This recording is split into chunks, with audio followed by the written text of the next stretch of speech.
Southampton, NY. Dustin Johnson is the most recent winner on the PGA Tour, fresh off a 6-shot romp at the FedEx St. Jude Classic that included a walk-off eagle and a return to the top spot in the world rankings. But don't expect that confluence of events to translate into added pressure as he looks to snag a second U.S. Open title. 2 years removed from his watershed victory at Oakmont, Johnson remains as unflappable as ever. Although his impressive victory in Memphis trimmed his betting odds considerably for this week at Shinnecock Hills, Johnson sees only positives from curating some momentum heading into a major. "If anything, it takes pressure off me because, I played well last week," Johnson said. "I had a lot on the line Sunday, and I knew it. I knew if I go out and win the golf tournament, I go back to no. 1. To go out and play the way I did, especially on the back nine, was definitely a big confidence boost for me coming into this week." Johnson missed the cut last year at Erin Hills, but that ended a 3-year run where he was always in the mix at the season's second major. Johnson was a runner-up at Chambers Bay in 2015 and finished T4 at Pinehurst the year prior, and he'll now look to become the first player ever to win the U.S. Open after winning the PGA Tour event that directly preceded it. U.S. Open, tee times, full coverage. Johnson cruised to a 7-shot romp at Kapalua to start the year, but he admitted that his struggles with the putter began to wear on him in recent weeks as Justin Thomas ended his 15-month reign atop the world rankings following the Players' Championship. "It was definitely getting frustrating because I felt like I was hitting a lot of good putts that weren't going in the hole, and I was also hitting a lot of bad putts that had no chance of going in the hole," Johnson said. "Frustrating. Very frustrating." But Johnson laid waste to those irritations with a scintillating performance at TPC Southwind, and now he's back at no. 1 and poised to buck the historical trends by capping a 2-week victory run with a second major trophy. "I've got a lot of confidence in my game right now," he said. "I feel like everything's working pretty well." Article tags, Dustin Johnson, 2018 FedEx St. Jude Classic 2018 U.S. Open Southampton, NY. Justin Thomas's reign as world number 1 lasted all of 4 weeks, and 1 start. Dustin Johnson reclaimed the top spot on Sunday after winning the FedEx St. Jude Classic while Thomas flew here to begin preparations for the U.S. Open. In his only appearance as world number 1, Thomas tied for it at the Memorial. "It wasn't that hard on me because I couldn't do anything about it," Thomas said Tuesday at the U.S. Open. DJ won, so it's not like he didn't play well and didn't earn it or anything. He won a golf tournament, and a great tournament. So there's nothing I can be upset about for that. U.S. Open, tee times, full coverage. Thomas said he saw a post on social media Monday that also brought some levity to his situation. "It was one of those the last time this happened tweets, the kind that usually flash back to a time when a gallon of gas cost a dime or the top-grossing movie was Titanic. Instead, it was a tweet that showed what happened the last time Thomas wasn't ranked no. 1 in the world. In early May, Washington Capitals star Alex Ovechkin didn't have a Stanley Cup title, and Ricky Fowler wasn't engaged. I thought it was pretty funny," Thomas said. "But it is what it is. He won. He deserves it for the time being, and I just have to continue to do what I'm doing." There are 6 different scenarios for Thomas to return to world no. 1 this week, including the simplest of all, win. Southampton, NY. Tiger Woods wasn't born in this slice of American wealth and privilege. Didn't go to college in the Northeast, and, if the crowd's reaction is any measure, he's a fan favorite but not the fan favorite of the New York masses. That honor would go to the people's champion, Phil Mickelson. But as he smiled and joked his way around Shinnecock Hills in the build-up to this week's championship, everything about this U.S. Open feels like a homecoming for Woods. Maybe it's because more so than any other major, Woods has defined his career at the U.S. Open. We're a decade removed from his last major victory, that historic haymaker at the '08 U.S. Open, that if we're being honest, stands as the pinnacle of his competitive achievements.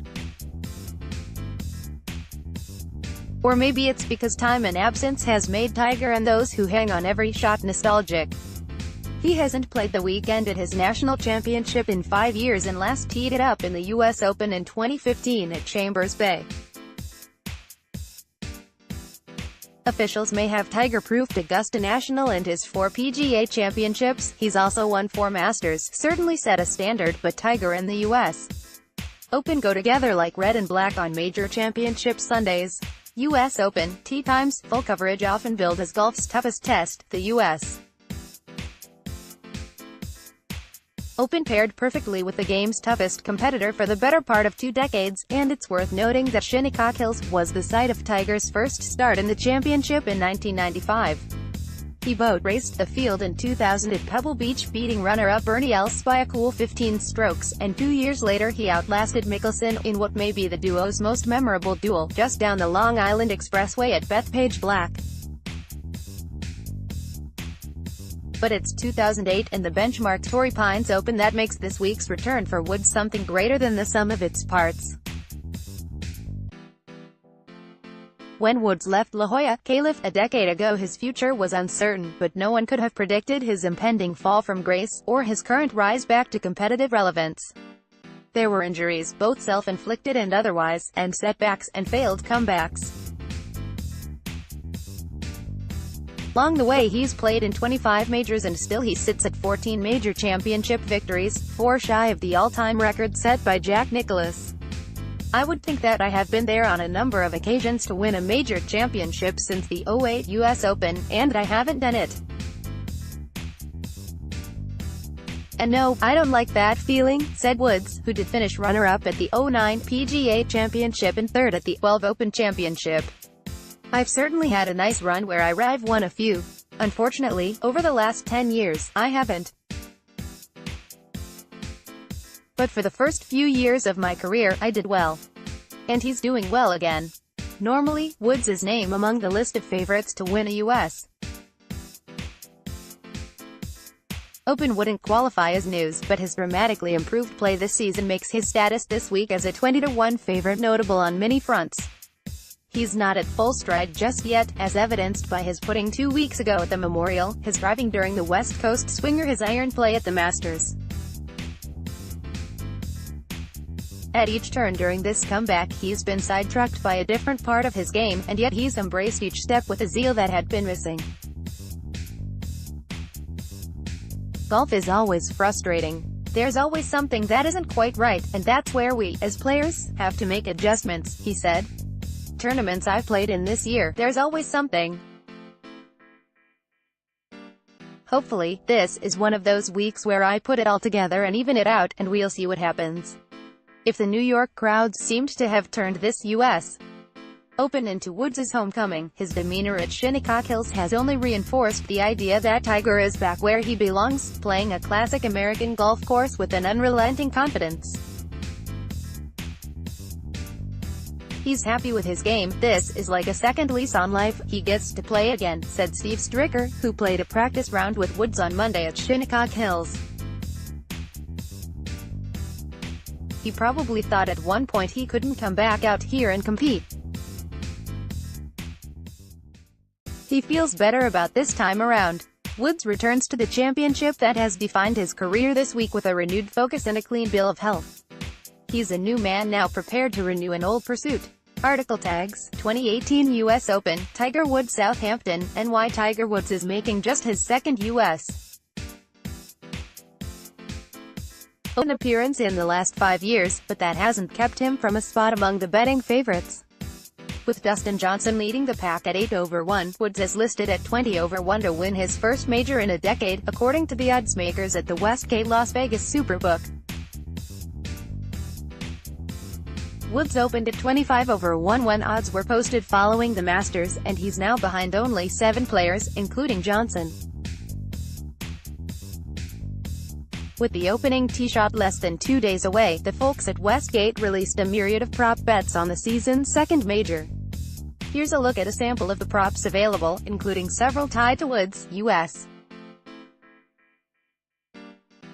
Open, tee times, full coverage winning score, par 280, over, under 275.5 cut line, par 140, over, under 145.5 lowest single round, par 70, over, under 65.5 will there be a hole-in-one? Yes, minus 105, number minus 115 will there be a playoff? Yes, 300, number minus 400 will Tiger Woods make the cut? Yes, minus 400, number 300 will Woods lead after the opening round? Yes, 25 over 1 will Woods finish inside the top 5, yes 450, number minus 650 will Woods finish inside the top 10, yes 225, number minus 275 will Woods finish inside the top 20, yes 110, number minus 130 will Woods hit the fairway with his opening tee shot, yes minus 135, number 115 lowest completed round by Woods, par 70, over, under 69 article tags, 2018 U.S.